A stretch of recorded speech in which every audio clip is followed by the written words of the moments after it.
नमस्कार। कहते हैं सियासत के चक्कर में ईमान बेच डालेंगे, सियासत के चक्कर में ईमान बेच डालेंगे। वो तो नेता है साहब, वो तो हिंदुस्तान बेच डालेंगे। जी हाँ, मैं हूं संजय सिन्हा, आप देख रहे हैं खास बात India, sponsored by Mahi banquet hall, निघा मैरिज हॉल। आइए बात करते हैं सियासत की, बात करते हैं राजनीति की, बात करते हैं पश्चिम बंगाल विधानसभा चुनाव की। पश्चिम बंगाल विधानसभा चुनाव की अगर बात करें तो आज दूसरे चरण का चुनाव पश्चिम बंगाल में संपन्न हुआ। यहां 4 जिलों के 30 विधानसभा सीटों के लिए आज दूसरे चरण का मतदान हुआ और अंत समय तक लोगों ने काफी उत्साह के साथ अपने मताधिकार का प्रयोग किया। अगर बात करें हॉट सीट नंदीग्राम की, तो नंदीग्राम से हमारे पास खबर आ रही है कि यहां कुछ हिंसक घटनाएं भी हुई और 2 गुटों में पथराव की घटनाएं भी हुई और मीडिया के लोगों को भी इसका खामियाजा भुगतना पड़ा। और आपको बता दूं कि एक तरफ तृणमूल कांग्रेस और दूसरी तरफ भारतीय जनता पार्टी के समर्थकों के बीच पथराव की घटना हुई, मारपीट की घटना भी हुई और इस चक्कर में मीडिया वालों को भी इसका खामियाजा भुगतना पड़ा।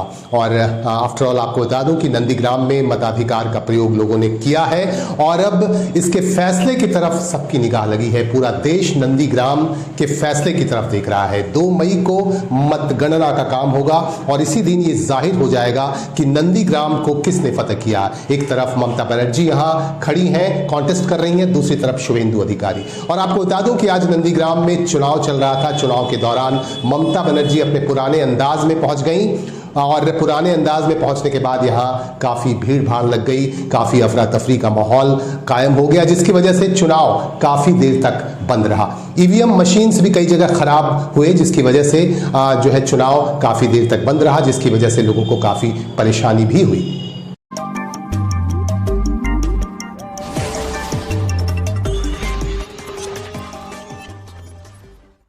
दीदी यानी ममता बनर्जी के चेहरे पर बौखलाहट बढ़ गई है। उनकी बेचैनी बता रही है कि हाल क्या है बंगाल का। यह कहना है प्रधानमंत्री नरेंद्र मोदी का। नरेंद्र मोदी आज एक जनसभा को संबोधित कर रहे थे पश्चिम बंगाल में दक्षिण 24 परगना के जयनगर में। उन्होंने इस जनसभा को संबोधित करते हुए सीधे सीधे निशाना साधा ममता बनर्जी पर और उनकी सरकार पर। उन्होंने कहा कि भारतीय जनता पार्टी यहां सरकार बना रही है और सरकार बनाने के बाद यहां का जिस गति से कल्याण होगा, यहां जिस गति से विकास होगा, यह देखने लायक होगा। उन्होंने कहा कि बंगाल अब सीधे सीधे विकास के रास्ते पर चलेगा। प्रधानमंत्री नरेंद्र मोदी ने और क्या कहा, आइए जानते हैं। प्रेरित करने वाला है, हर पीढ़ी को प्रेरित करने वाला है। मैं देख रहा हूं आशोल परिवर्तन, आशोल परिवर्तन की लहर को तेज करने का काम भी इसी क्षेत्र से होने वाला है।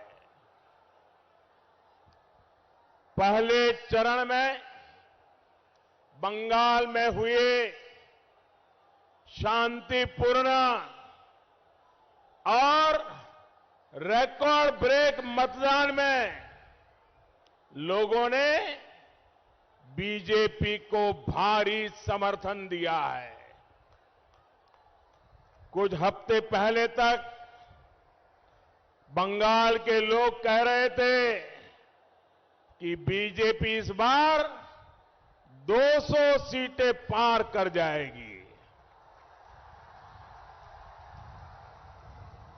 लेकिन पहले चरण में जिस तरह का दमदार शुरुआत बीजेपी ने की है, ये साफ है कि जनता की आवाज को ईश्वर का भी आशीर्वाद मिल गया है। बंगाल में बीजेपी की जीत का आंकड़ा 200 के भी पार जाएगा।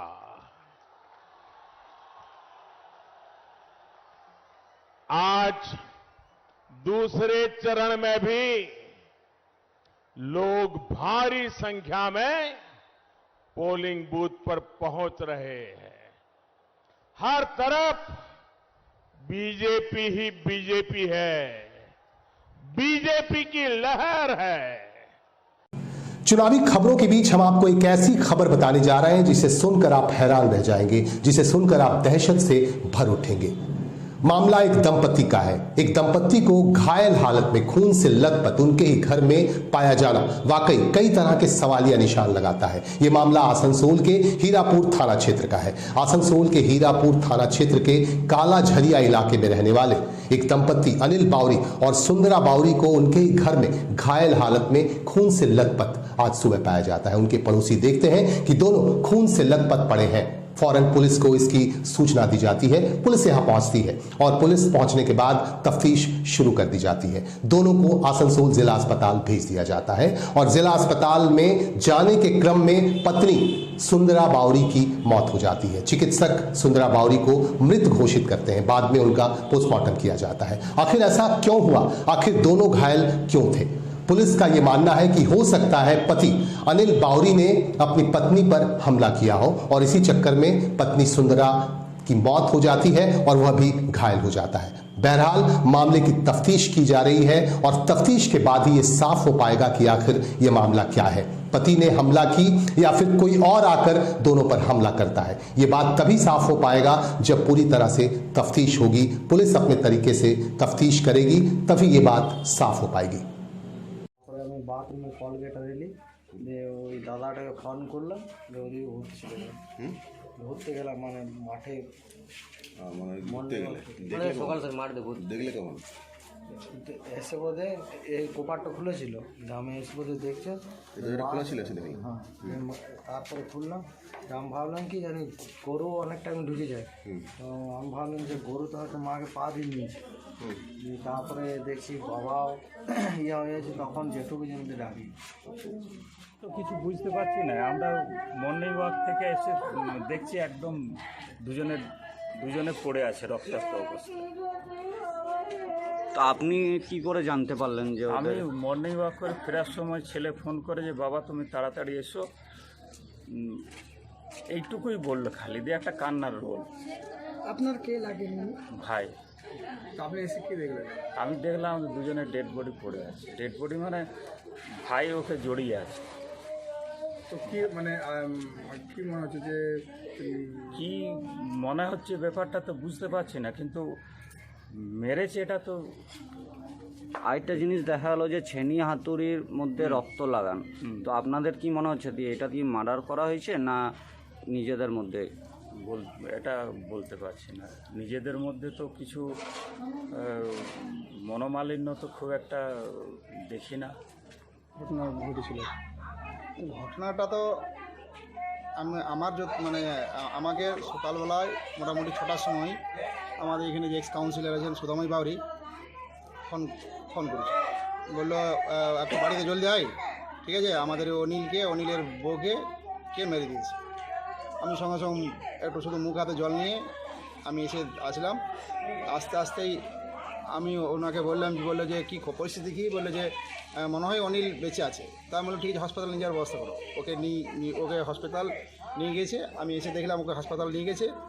আর আসার পর দেখছি ওর ওয়াইফ মানে এমনভাবে মেরেছে, মানে ওটা মানে চোখে দেখা যাবে না, ঠিক আছে। তারপরে আমি যখনই শুনেছি তার আগে আমি পুলিশ প্রশাসনকে ফোন করেছি, ঠিক আছে। আমার পৌঁছতে আমার কিছুক্ষণ পরে হীরাপুর থানার সমস্ত আধিকারিক এখানে পৌঁছেছেন, ঠিক আছে। তারা তাদের তদন্ত সাপেক্ষে দেখছেন। এখন এরকম ঘটনা আমাদের এলাকাতে এরকমভাবে এই ফার্স্ট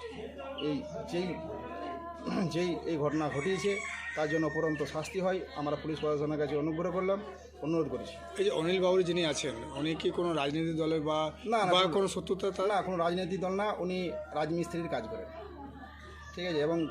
এবং সব মানুষের সাথে খুব ভালো সম্পর্ক ওনার ওয়াইফও আমি পাড়া প্রতিবেশী লোকের কাছে শুনলাম ওর ওয়াইফও খুব ভালো, উনিও কারোর সাথে ঝুট ঝামেলার মধ্যে জড়িত নেই। ওনাদের কী দিয়ে মারা হয়েছে? ও তো মিস্ত্রির কাজ করে, ওর বাড়িতে ওই ছেনি হাতুড়ি ছিল, সে দিয়ে ওনাকে মেরেছে। আপনার নাম? আমার নাম প্রদীপ মাঝি। এইখানকারই বাসিন্দা? আমি কালাজিরার বাসিন্দা।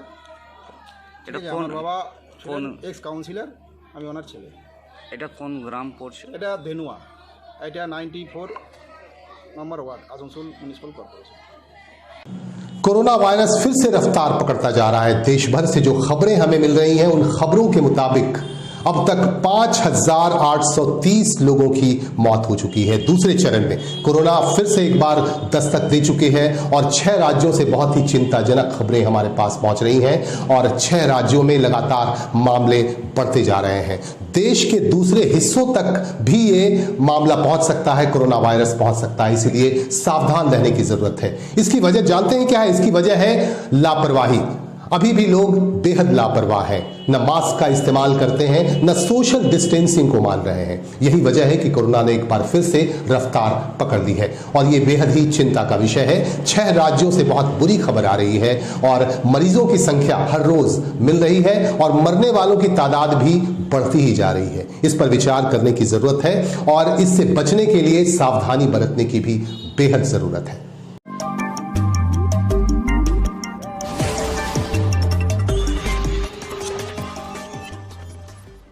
रानीगंज चैम्बर ऑफ कॉमर्स के नए पदाधिकारियों का शपथ ग्रहण समारोह आज संपन्न हुआ। शपथ ग्रहण के दौरान उन पदाधिकारियों को शपथ दिलाया गया जिन्होंने जीत हासिल की। हाल ही में रानीगंज चैम्बर ऑफ कॉमर्स का चुनाव संपन्न हुआ था और इसके बाद आज शपथ दिलाए गए उन तमाम पदाधिकारियों को जिन्होंने जीत हासिल की। होगा और हम उसको करेंगे। मैं फिर से हमारे चैम्बर के सभी स्टाफ एवं जितने भी उपस्थित या सदस्य सबको धन्यवाद दूंगा कि उन्होंने हमें वेल विशेष दी। सॉरी, मैं प्रेस मीडिया को भी स्पेशल धन्यवाद दूंगा कि हमारी हर एक्टिविटीज को जन कल्याण तक पहुंचाने में उनका बहुत सहयोग रहता है। उसके लिए हम लोग की मीटिंग हुई है, उसमें ओथ सेरेमनी हुई है। जो भी हम लोग के ऑफिस बेरर इलेक्ट हुए थे उनको आज शपथ दिलाई गई है नए साल में काम करने के लिए। रहेगा फर्स्ट स्टेप और क्या रहेगा आज के बाद?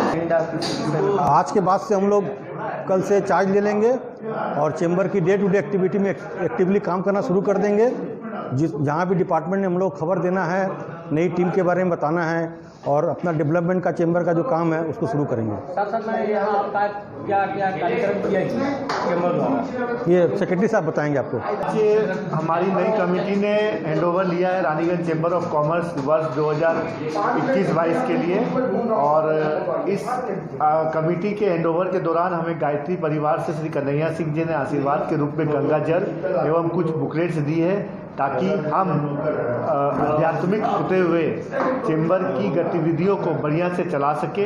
हमारे चैम्बर्स के बिजनेस रिलेटेड जो भी प्रॉब्लम्स है उनको दूर कर सके और सभी बड़ों का आशीर्वाद रखते हुए कोई भी ऐसी गलती ना करते हुए चैम्बर की गरिमा को मेंटेन करते हुए हम चैम्बर का नाम सर्वोत्तम ऊपर रखें। Pradeep Bajoria, president 2021-22 Raniganj chamber of commerce. मैं Arun Bhartia, secretary 2021-22 Raniganj chamber of commerce.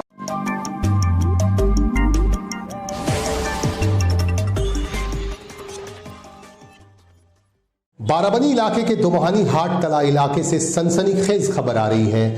दोमहानी हाट तला इलाके में बिजली का तार गिर जाने की वजह से आग लग गई और आग लगने की वजह से अफरा तफरी का माहौल कायम हो गया। आपको बता दूं कि दोमहानी हाट तला इलाके में एक राइस मिल है। राइस मिल में कल रात तकरीबन 8:30 बजे एक ट्रक आती है और ट्रक जब अंदर घुसने की कोशिश करती है तभी मेन दरवाजे से प्रॉब्लम आ जाता है। मेन दरवाजे से ट्रक अंदर नहीं जा पाती है, लिहाजा ट्रक को दूसरे रास्ते से ले जाया जाता है और इसी क्रम में ऊपर टंग रहे 440 वोल्ट के तार टूट जाते हैं और तार टूटने के बाद आग लग जाती है। आग लगने के बाद यहाँ अफरा तफरी का माहौल कायम हो जाता है। हालांकि किसी के मौत की खबर नहीं मिली है, लेकिन काफ़ी क्षति भी हुई है और बड़ी क्षति होती अगर समय से आग पर काबू नहीं पा लिया जाता। बहरहाल आग पर बहुत जल्द ही काबू पा लिया गया और इसमें किसी की मौत की खबर हमें नहीं प्राप्त हो रही है, लेकिन सामानों की क्षति हुई है। और बाद में ये बात आ रही है कि ड्राइवर ने अपनी मर्जी से ट्रक को दूसरे रास्ते से ले जाने की कोशिश की, इसी वजह से आग लग गई। 440 वोल्ट का तार टूट गया और आग लग गई। बहरहाल इसमें किसी के हताहत होने की कोई खबर नहीं है, लेकिन आग पर काबू पा लिया गया है। गाड़ी ट्रेन मेन रोडे ওই দিক থেকে গাড়ি যায়, ঠিক আছে? তো এই দিক থেকে গাড়ি যেছে কোনো ব্যাপার আমরা কিছু বলি না, কোনো কমপ্লেন করি না, কিন্তু ওভারলোড করলে ওভারলোড যেছে, ঠিক আছে? আমরা ওখানে কমপ্লেন করেছিলাম, ঠিক আছে? তো ও তো কোনো ব্যাপার নাই, করেছিলাম তো তার নিয়ে ওটা উঠে দিয়েছিল, ঠিক আছে। তো আমরা বললাম কি গাড়ি নিয়ে ওইদিকে যাও না, গাড়ি ওদের সোজা জায়গায় নিয়ে নেবে। তো ওরা মাল লাগে না, বলছে এই দিক থেকে আমরা ঢুকাই নিয়েছি, এই দিক থেকে নিয়ে চলে গেছে। তো গাড়ি তো তার এই গাছ এই যে লাইন উড়ে গেছে, ওটা ইলেকট্রিক শর্টের জন্য এই আগুন লেগে গেছে। এবার যদি বাড়িতে আগুন লেগে যেত কি হতো? ওরা কি এদিক থেকে পেরায় কোনোদিনই? না, আগে পিরাতো, এখন পিরায় না। আমরা অবজেকশন কখনো করিনি, অবজেকশন করলে তো হবে। এখানে তো অবজেকশন কেউ করে না, এখানে তো সব চুপচাপ থাকে। এখানে বন্যওয়ালা তো কেউ নাই, সব দেখে। কতক্ষণ আগে হয়েছে এই ঘটনা? এই একটু 20 থেকে 25 মিনিট আগে এই ঘটনাটা হয়েছে। কি নাম কি তোমার? আমার প্রদীপ नाम আছে साहब। चुनाव का मौसम है, लिहाजा चुनावी कार्यालयों का लगातार उद्घाटन हो रहा है। आसनसोल के रेलपार इलाके में कांग्रेस की तरफ से एक चुनावी कार्यालय का उद्घाटन किया गया। इसका उद्घाटन वरिष्ठ कांग्रेस नेता तरुण राय ने किया। इस मौके पर कई कांग्रेस नेता मौजूद थे और समर्थकों की मौजूदगी में यह कार्यालय का बाजाबता उद्घाटन हुआ। और इस मौके पर यह कहा गया, तरुण राय ने यह कहा कि इस बार पश्चिम बंगाल में संयुक्त मोर्चे की सरकार बनेगी और कांग्रेस के नेता और प्रदेश अध्यक्ष अधीर रंजन चौधरी मुख्यमंत्री बनेंगे। যদিও আমরা পিকচার হিন্দি বলতে অভ্যস্ত, তো কথা হচ্ছে যে প্রথমে আমি সঞ্চালক ভাইকে আমি ধন্যবাদ জানাবো। সুন্দর তার, আমি সকালে যখন জাস্ট বাবুতলার মোড়ে এসে আমার গাড়ি থামলো, তখন দেখলাম আজাদ একটা মোটর সাইকেলে আমার দলের পতাকা নিয়ে আমাকে দিকনির্ণয় করার জন্য দাঁড়িয়ে আছে। আজকে এই দিনে আজাদদের জায়গা কোথায় হবে, আজাদদের রেসপেক্ট কোথায় থাকবে দলের মধ্যে, এই চিন্তাটা বারবার আমার কাছে সামনে এসে দাঁড়িয়ে আছে। आइए दूसरे चरण के चुनाव की बात करते हैं। बांकुड़ा से हमारे पास खबर आ रही है। बांकुड़ा में भी दूसरे चरण का चुनाव शांतिपूर्ण तरीके से संपन्न हुआ, लेकिन मारपीट की हल्की फुल्की घटनाएं हुई और झड़पों की खबरें आ रही हैं। यहां तृणमूल कांग्रेस और भारतीय जनता पार्टी की तरफ से झड़पें भी हुई और वाक युद्ध भी हुआ। इस दौरान ईवीएम की कुछ मशीनें भी खराब हुई, जिसकी वजह से लोगों को काफी देर तक इंतजार भी करना पड़ा, जिसकी वजह से लोगों में काफी नाराजगी भी है। हमारे संवाददाता ने नेताओं से भी बात की, विभिन्न दलों के नेताओं से, उम्मीदवारों से बात की और यहां खासतौर से तृणमूल कांग्रेस की उम्मीदवार साइंतिका बैनर्जी मौजूद थी।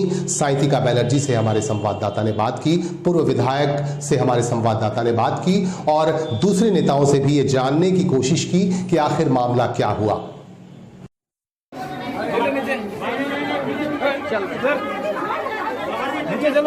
अरे हम तो नीचे चले जाएंगे, इतना भीड़ लगा, इसको तो पहले हम लोग ये तो हम लोग फोटो खींचना काम है हम लोग। बाहर में चलिए,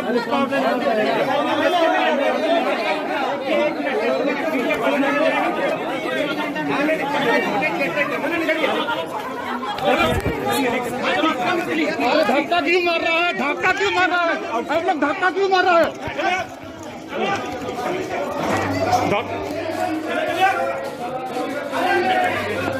अरे रुकिए, आप नीचे जाइए, सब दीजिएगा, सबको जाने देंगे, कोई दिक्कत नहीं, पर थोड़ा आराम से आराम से जाइए। आप लोग धक्का मार सकता है क्या? आप लोग का ईवीएम खराब है, आप लोग धक्का क्यों मार सकता है? नहीं धक्का क्यों मार सकता है? आप लोग धक्का क्यों मारा था? हम लोग का तो काम किया है, हम लोग के पास ऑर्डर है। धक्का क्यों मारा था? आप लोग धक्का क्यों मारा था? आप इधर कहा जाएगा? आप लोग ये अंदर का परमिशन है, अंदर जाने का, आप लोग वोटिंग कंपार्टमेंट में जाने का परमिशन नहीं है। परमिशन कैमरा लेकर के नहीं है। आप लोग देखा है आप लोग देखा है क्या परमिशन नहीं है? जानता है आप लोग? राजनीतिक से जुड़े हुए हैं, आराम से बात करें ना। क्यों आप धक्का नहीं मारा?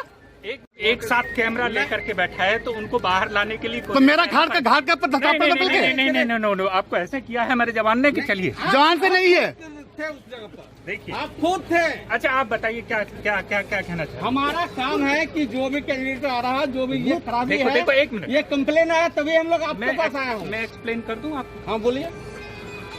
मेरी डीएम से बात हो गई है, डिस्ट्रिक्ट इलेक्शन ऑफिसर से बात हो गई है, ऑब्जर्वर से बात हो गई है, सेक्टर कमांडर से बात हो गई कि यहाँ 2 जगह ईवीएम खराब है, आप तुरंत रिप्लेस कराइए।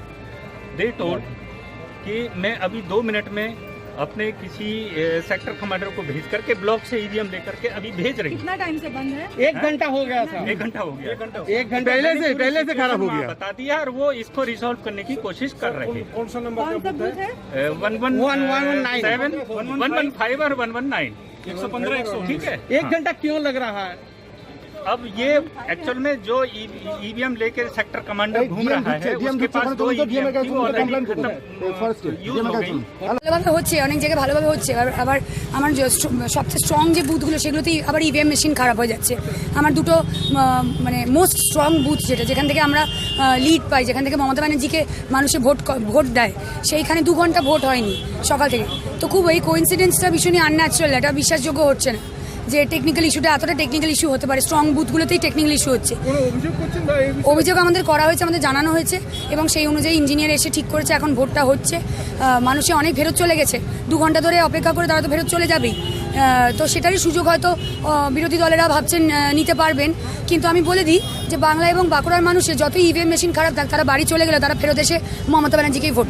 ঘন্টা দাঁড়িয়ে আছি, আপনাদের যে ভোট দেয় সেই মেশিনটা খারাপ আছে কেন? এটা নিশ্চয়ই কোনো অভিসন্ধি আছে। আমরা কোনো পার্টি করি না, গণতান্ত্রিক অধিকারের জন্য ভোট দিতে এসেছি। আমরা একটা হাউস ওয়াইফ, তাহলে 1 ঘন্টা দাঁড়িয়ে আছি, আমাদের কোনো কাজ নেই বাড়িতে? সকাল সকাল ভোট দিতে এসে কি অসুবিধার মধ্যে পড়লেন?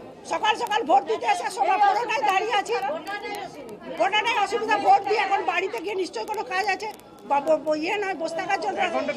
1 ঘন্টা পেরিয়ে গেল, কোনো আপনাদের কেউ কোনো ইয়ে নেয়নি, কোনো মানে অভিযোগ, মানে এইটার মেশিন সারাতে আসেনি, দেখছে না। হ্যাঁ, ঘুরে চলে গেছে। আমার নাম প্রতিমা দরিপা, আমি একজন হাউস ওয়াইফ, কোনো পার্টি করি না। কেন্দ্রে রয়েছে কি অসুবিধা বা কি অভিযোগ রয়েছে? অনেকে যে ভোট দিতে পারছে না এবং তারা বিধ্বস্ত হয়ে গেছে, যার ফলে অনেকে ভোটাররা ফিরে যাচ্ছে। হ্যাঁ, অনেক ভোটার ফিরে যাচ্ছে, এটা খুব ব্যাড সাইন। আমার হাতে দেখছেন কালি, মানে আমি ভোট দিয়েছি কিন্তু আমি ভোট দিতে পারিনি, জাস্ট কালিটা দিয়েছে। এবার আমি মেশিনের কাছে গেছি, মেশিন ডিসঅর্ডার। তো আজ এখন বাজছে আপনার 8টা, 7টায় ভোট শুরু। 1 ঘন্টা এই যে আমাদের টাইম ওয়েস্ট করছে, এটার অধিকার কার, কেন দিয়েছে? নির্বাচন কমিশনের কি অধিকার দিয়েছে? এই এত মানুষ দাঁড়িয়ে আছে, ঠিক আছে, মেশিন টেকনিক্যাল ব্যাপার, খারাপ হতে পারে, সাবস্টিটিউট মেশিন কেন এখানে রাখা নেই যে ওটা সঙ্গে সঙ্গে প্লেস করে দেবে অন্য মেশিনটা? এটা কেন করা হচ্ছে না?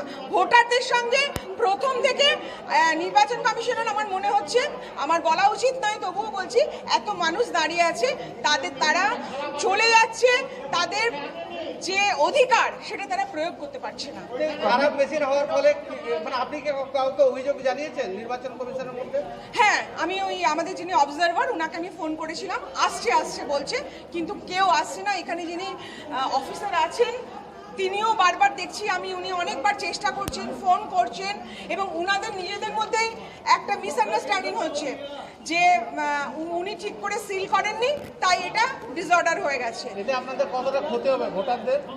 দেখুন, ভোটার এসে যদি ভোট দিতে না পারে, হ্যাঁ, একজন আপনি দেখুন এখানে একজন মহিলা বসে আছে, দেখুন আপনি মহিলাটাকে, ইনি কি বলুন আপনি সেকেন্ড টাইম আসতে পারবে? ওই দেখুন সেকেন্ড টাইম আসতে পারবে?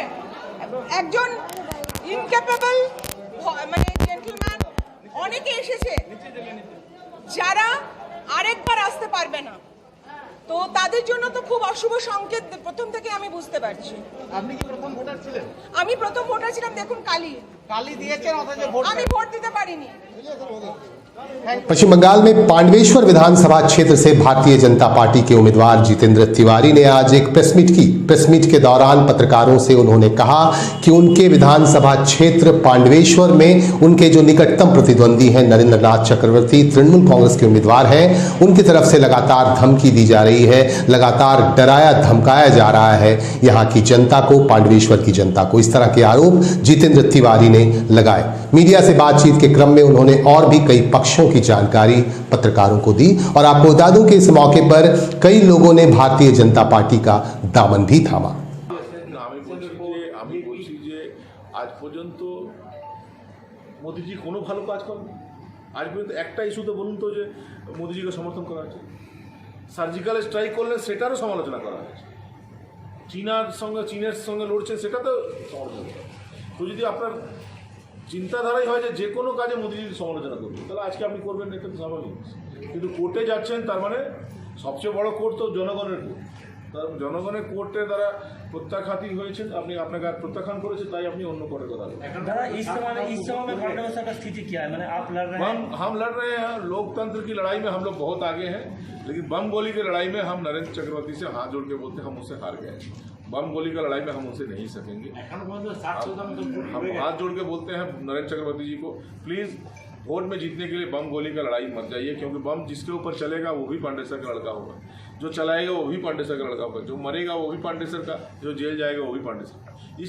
ये लड़ाई शुरू मत कीजिए, हम इसमें नहीं सकेंगे आपसे, हम तो पहले आपसे हार मान लिए। जो नेता যারা ছিলেন আইসিডিএস এর, তারা আজকে বিজেপি জয়েন করেছেন এবং এনাদের সঙ্গে 250 আইসিডিএস ওয়ার্কাররা অঞ্চলে বিজেপি জয়েন করেছেন। শিউলি ব্যানার্জি নেতৃত্বে তারা সব জয়েন করেছেন। আপনারা ওনাদের সঙ্গে কথা বলেন কেন জয়েন করেছেন, কী করেছেন। এই মুহূর্তে দেখা যাচ্ছে বিজেপি তৃণমূল একটা সংঘর্ষ পাণ্ডবেশ্বরে চলছে।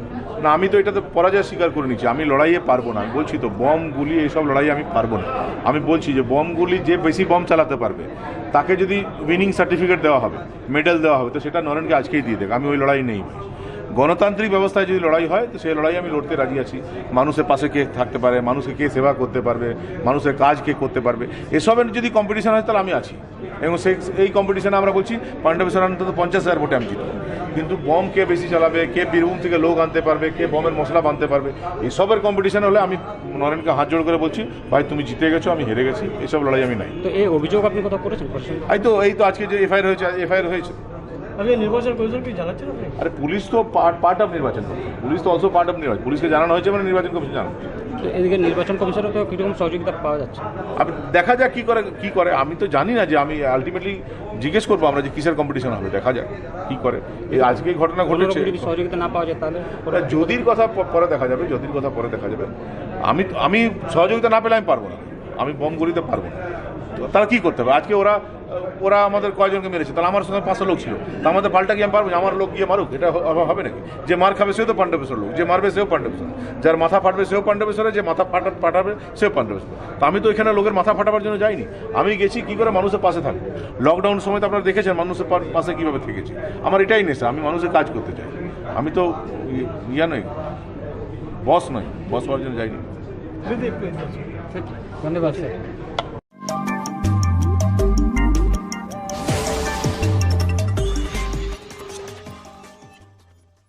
बंगाल में चुनाव के लिए नॉमिनेशन का दौर भी चल रहा है। आज आसनसोल में नॉमिनेशन हुए, नामांकन दाखिल किए गए।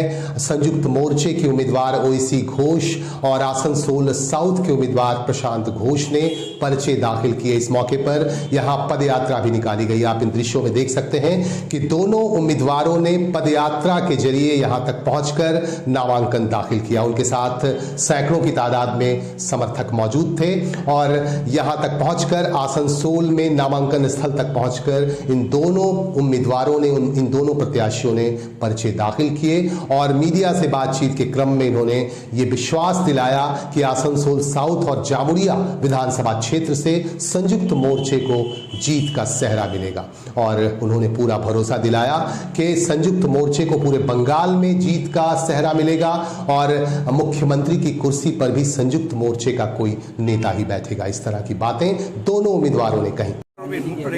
तो वोटर तो धर्म पे वोट देगा इस बार, तो आप लोग कैसे उसको चेंज किया? ऐसा नहीं है कि वोटर धर्म के नाम पे वोट दे रहे हैं। ऐसा मीडिया बाइनरी जो दिखा रहा है ये सही नहीं है। जब हम लोग ग्राउंड पे जाते हैं, लोग अपनी जो डेवलपमेंट है उसकी बात करना चाह रहे हैं। लोग बोल रहे हैं बार बार कि कई साल ऐसा हुआ है कि हम लोग वोट देने गए हैं लेकिन हमें वोट देने नहीं दिया गया है। तो ये जो बाइनरी है, जो पॉलिटिक्स में, राजनीति में हम लोग देख रहे हैं, आज के समय पे लोगों के बुनियादी सवाल के लिए नहीं खड़ा होया जा रहा है, लेकिन लोगों के धर्म के आधार पे, जाति के आधार पे राजनीति किया जा रहा है। तो हम यही बात लोगों तक या वोटर्स तक या लोगों तक पहुंचा रहे हैं कि राजनीति होना चाहिए तो लोगों की बुनियादी जो सवाल है रोजी रोटी के सवाल पे हो, धर्म और जात के नाम पर राजनीति ना हो। বাংলাদেশের তরুণ প্রজন্মের প্রতি মনোনয়নপত্র দাখিল করার পর অনুভূতি মনোনয়নপত্র সবার আশীর্বাদে আমরা এখানে আজকে জমা দিয়েছি, দাখিল করেছি। এই আশাবাদী যে মানুষের লড়াইটা নিয়ে যেতে পারবো সামনে, এটাই আশা। আগামী দিনের লড়াই এটাই থাকবে যে মানুষ ভরসা করে এত ভালোবাসা দিচ্ছে, যে মানুষ এটা মনে করে যে আমাদের জয় হবে, কারণ কি যে মানুষের লড়াইটা সামনে নিয়ে যেতে হবে। আমাদের এটাই চেষ্টা থাকবে আগামী দিনে কি নতুন প্রজন্ম হয় মানুষের লড়াইটা যাতে আমরা নিয়ে যাই।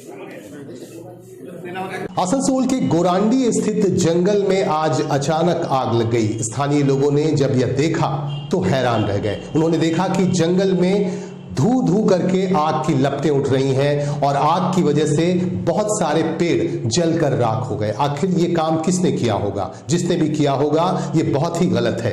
आखिरकार वन विभाग को इसकी खबर दी गई और वन विभाग के प्रयासों से आग पर काबू पाया जा सका, लेकिन हजारों की तादाद में वृक्ष और पौधे जलकर राख हो गए। आप इन दृश्यों में देख सकते हैं कि किस तरह से आग लगी हुई है और ऐसा कहा जा रहा है कि असामाजिक तत्वों की तरफ से ये आग लगाई गई और इसके बाद ये स्थिति यहां पे पैदा हुई और बहुत सारे वृक्ष और पेड़ पौधे जलकर राख हो गए।